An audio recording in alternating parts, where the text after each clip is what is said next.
싱가포르 한 주간 뉴스 전달해 드리겠습니다. 이번 주에는 흥미로운 소식들이 많거든요. 그래서 얼른 진행하도록 할게요. 오늘이 블랙 프라이데이인데요. 그래서 온라인에서도 세일을 많이 함에도 불구하고 오차대에 사람이 많다는 기사가 떴고요. 싱가포르에서 2주 이상 지역 감염이 0명이었거든요. 그런데 이번 주에 지역 감염이 1명이 나왔어요. 템플리스에 있는 서울 가든에서 가족과 친지들이 12명이 모여서 저녁 식사를 했대요. 그러고 나서 증상이 나타나서 검사를 했더니 확진자가 되었거든요. 근데 이 중에는 5일간 MC를 받은 2살짜리 조카도 있었다고 합니다. 감기 증상으로 MC를 받게 되면 집이랑 병원 외에는 바깥에 출입을 하면 안 되거든요. 근데 아무래도 2살 어른이다 보니까 몰에 들어갈 때 바코드에 있는 거를 안 하고 그냥 안겨서 들어간 것 같아요. 게다가 이 12명은 테이블 3개에 나눠 앉았는데, 그런데 테이블 간 서로 이제 왕래를 했다고 해요. 아마 곧 벌금을 받았다는 뉴스가 나올 것 같습니다. 현재는 모두 자가격리 상태라고 하고요. 같은 시간대에 식당에 있었던 사람들도 검사를 했는지 모르겠어요. 싱가포르는 그런 정보가 좀 정확하지 않아서 답답한 면이 있는데요.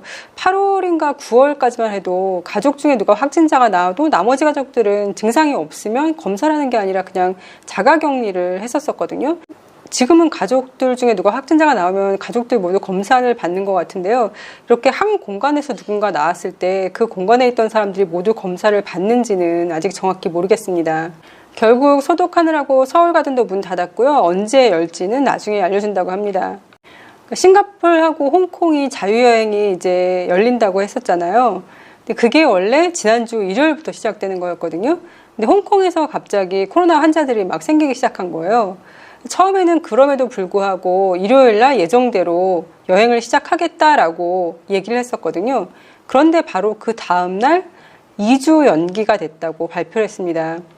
이미 예약을 했던 사람들은 많이 실망했다는 기사가 나왔는데요. 저는 관광객만 간다고 생각을 했거든요. 근데 다른 기사를 보니까 가족들을 만날 거라고 기대했었는데 만날 수 없어서 실망했다는 기사도 나오더라고요. 생각해보니까 한국하고 싱가포르 사이에 자유여행이 열리게 되면은 가장 먼저 한국과 싱가포르를 왕래할 사람들이 한국과 싱가포르에 각각 가족이 있는 한국 사람들이겠더라고요. 아마도 홍콩에 가족이 있는, 싱가포르에 살고 있는 홍콩 사람들이 표를 예약을 많이 한 것 같은데요. 그래도 홍콩 분들은 2주 후에는 가족을 만나실 수 있을 것 같으니 다른 나라들보다는 상황이 나은 것 같습니다. 11월 30일부터 12월 13일까지 다시 무료 마스크가 제공이 되는데요. 1인당 2장이 제공되고 이번에는 필터를 끼워서 사용하는 마스크를 제공해 준대요. 필터는 3장이 제공될 건데요. 이 필터는 나노 섬유로 만들어져 있고 침방울이나 먼지 입자로부터 착용자를 보호해준다고 합니다.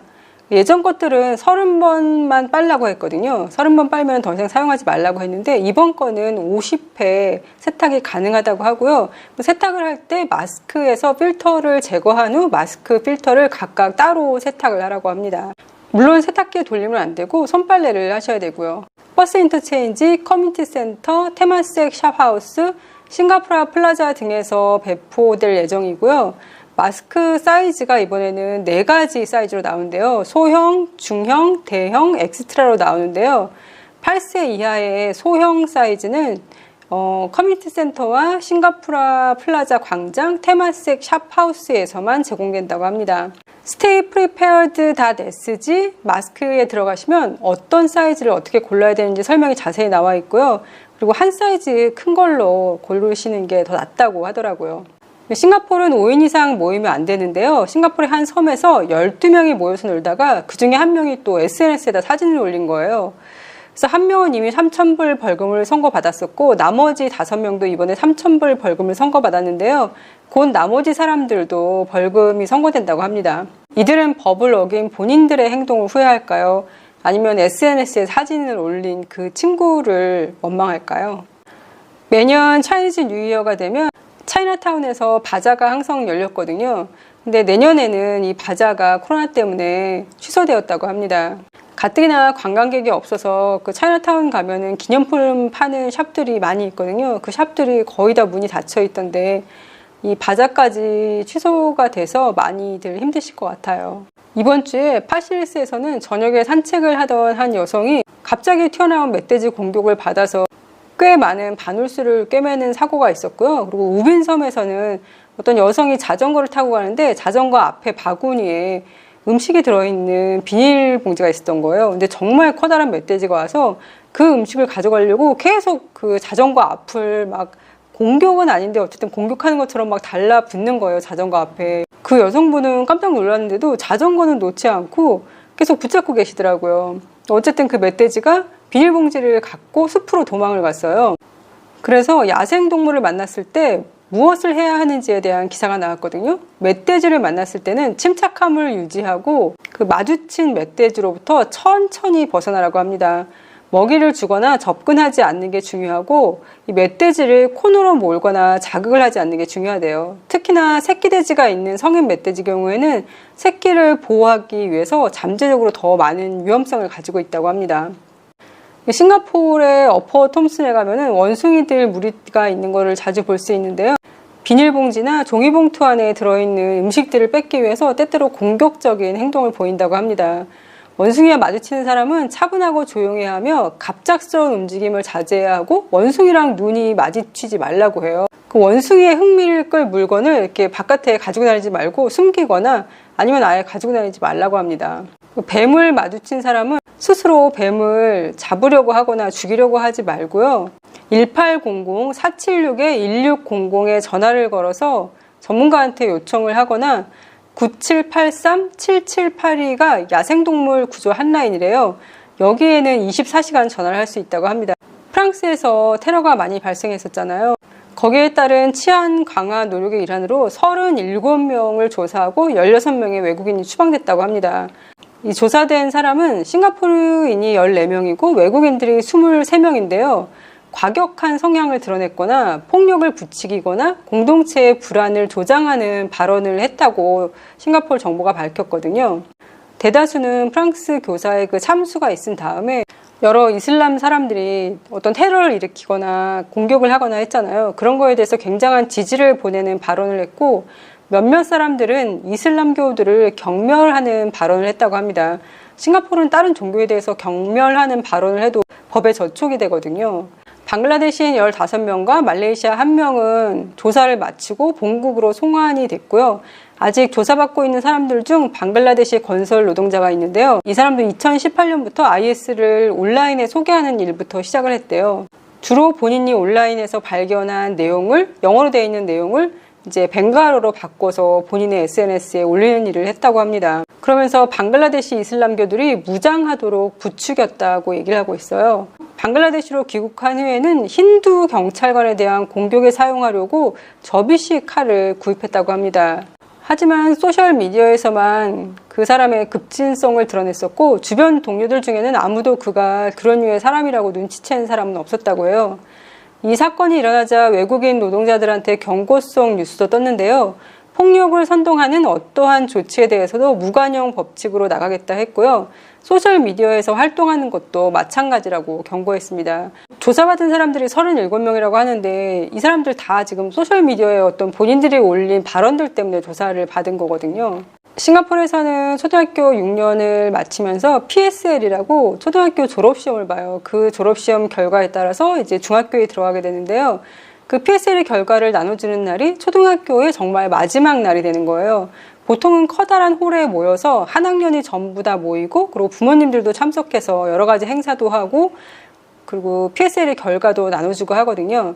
근데 올해는 코로나 때문에 각자 반에서 PSL 결과를 나눠주는 행사를 했는데요. 신문에 나온 사진을 보니 작년에 저희도 PSL 결과 받으러 갔었거든요. 그때의 기억이 새록새록 떠오르더라고요.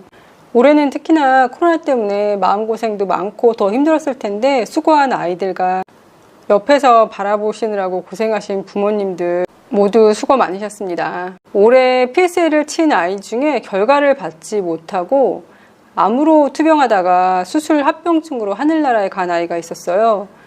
그 아이의 부모님들께서 대신 결과지를 받으셨다는 뉴스가 나왔거든요. 그러니까 자식을 키우다 보니까 이런 뉴스가 나오면 가슴이 무너져 내리는 것 같아요.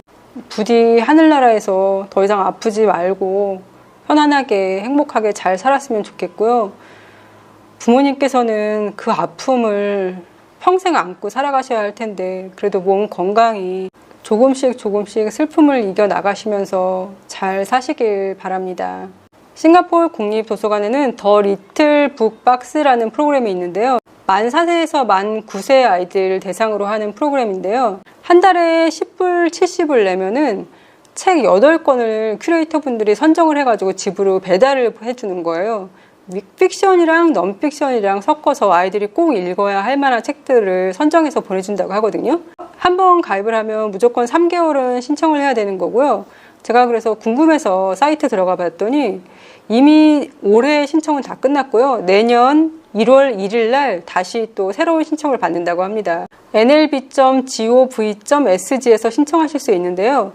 이렇게 도서관에서 보내준 8권 책 외에 기존에 12권을 또 빌릴 수 있잖아요. 이거는 또 추가로 계속 빌릴 수 있다고 하고요. 싱가포르 국립도서관 멤버이신 분들은 누구나 신청 가능합니다. 관심 있으신 분들은 1월 1일 날 사이트 들어가서 신청해 보시는 것도 좋을 것 같습니다. 12월 1일부터는 왓슨에서 매주 화요일에 플라스틱 봉투 하나당 10센트를 받는다고 합니다. 음주운전을 3번 한 남자가 있었는데요. 12주 감옥에 15,000불 벌금형에 평생 운전면허 정지를 선고받았다고 합니다. 저는 음주운전은 살인죄랑 똑같다고 생각합니다. 싱가포르처럼 법이 엄격한 나라에도요, 여러 가지 범죄를 저지르는 사람들이 있는데요. 그 중에서 마약하는 사람들도 있거든요. 32세 남성이 10대한테 마약 종류 하나를 피게 했다가 3.5년형을 선고받았다고 합니다. 이런 거는 더 많이 선고했으면 좋겠어요. 자기가 피운 것도 아니고 10대한테 피우게 한 거잖아요. 싱가포르는 예전에는 전기 공급을 국영기업에서만 했었어요. SP그룹이라고요. 2년 전부터 생산은 국영기업에서 하지만 이제 공급까지는 하는지 모르겠어요. 아니면 후 그냥 서비스 처리만 하는 건지 정확히 지금 기억이 안 나는데 사설 업체들이 많이 생겼어요. 싱가포르 정부에서도 적극적으로 추천을 했거든요. 이쪽으로 업체를 바꾸라라고 홍보를 했었거든요. 하지만 아직 48%의 가구만 전기업체를 바꿨다고 조사 결과가 나왔다고 하고요. 가장 많이 점유한 곳이 캐펠 그룹이고요. 그 다음이 제가 가입한 제네코라고 합니다. 만족도 조사를 했는데요. 다이아몬드사가 가장 만족도가 높았고 캐펠 그룹이 가장 낮았다고 합니다. 저는 전반적으로 제네코 그 업체에 만족하고 있거든요. 이런 사설업체의 장점은 여러 가지 요금 정책이 있는데 그중에서 2년 고정요금을 선택할 수가 있어요. 2년 고정요금 자체도 현재 SP그룹의 전기요금보다는 좀 낮은 편이거든요. 근데 SP그룹 같은 경우에는 전기요금이 3개월에 한 번씩 바뀌어요. 그래서 어떤 달은 전기요금이 와트당 뭐 얼마다라고 높이 책정된 달에는 3개월 동안 전기요금이 많이 나올 수도 있거든요. 그런데 이런 사설업체 같은 경우에는 2년 동안 전기요금이 묶여 있고 그리고 현재 그 묶인 전기요금 자체도 와트당 가격이 SP그룹보다 더 저렴한 상태거든요. 전기회사 바꾸는 것에 대해서 몇 번 말씀드렸는데 아직 못 보신 분들은 제가 위에다가 카드 걸어 놓을 테니까 클릭하셨다가 나중에 이 영상 끝나고 한번 보시고요. 저 같은 경우에는 6월 달에는 아이들도 그렇고 신랑도 그렇고 집에서 일도 하고 온라인 수업도 받다 보니까 정말 하루 종일 에어컨을 켜놨었어요. 그리고 컴퓨터도 하루 종일 쓰고 그러다 보니까 요금이 147불 정도 나왔는데요. 10월 달 같은 경우에는 아이들은 학교 다니고 대신 신랑은 아직도 일주일에 3번은 집에서 근무를 하거든요. 그리고 세탁기 같은 경우에는 하루에 한 번 이상 돌리고 건조기도 하루에 한 번 이상 사용을 해요. 그런데 10월달 요금은 거의 70불로 떨어졌습니다. 매년 1월에 아트위기라고 있는데요. 내년에는 버스 정류장, MRT 트레인, 몰 등에서 아트를 즐길 수 있을 거라고 합니다. 자세한 정보가 나오면 다시 업데이트 하겠습니다. 쌍용차에 대한 기사도 나왔는데요. 이 기사를 쓰신 분이 한국 무술 영화 검객을 봤대요. 쌍용차가 이런 거랑 그 검객의 주인공이랑 비슷한 것 같다라고 얘기를 하면서 여러 가지 라이벌과의 힘겨운 과제의 직면에 있다라고 얘기를 하면서 하지만 코란도의 무기는 디자인에 있다라고 설명을 하네요. 그래서 어떤 디자인이 좋은지 쭉 설명을 하고 연비가 좋다고도 설명을 해놓고 있습니다. 싱가포르에서는 아직까지 일본차나 유럽차가 인기가 많거든요. 현대자동차가 싱가포르에다가 전기자동차 생산 공장을 설립을 했는데요. 그걸 계기로 한국차가 더 인기가 많아지는 날이 오면 좋겠습니다. 조주빈 씨가 40년형을 받았다는 기사도 있었고요. 한국에서는 교도소 내 코로나 감염을 잘 막아내고 있는데 미국에서는 교도소에서의 감염이 너무 심하고 여기에서 사망자도 많다고 하면서 한국의 방법을 따라야 한다는 블룸버그 기사도 있었습니다. 또 트로트가 핫하다면서 임영웅 씨의 팬들의 현황도 전했는데요. K-팝 외에 트로트 소식을 싱가포르 신문 기사에서 볼 거라고 상상도 못했었거든요. 2020년 베스트 스마트폰 카메라를 발표했는데요. 삼성, 애플, 화웨이 등 여러 가지 카메라들을 테스트했고요. 각 항목별로 베스트를 발표했고 다시 또 종합 순위를 발표했는데요. 종합 순위 1위를 차지한 게 삼성 스마트폰입니다. 다음 주면 벌써 12월인데요. 매년 11월, 12월만 되면 한 해가 가는 게 너무 아쉬웠거든요. 근데 올해는 정말 한 해가 그냥 빨리 지나가고 다시 내년 새로운 해에는 코로나 없이 평범한 일상을 즐길 수 있기를 소망해 봅니다. 그럼 오늘도 건강하세요.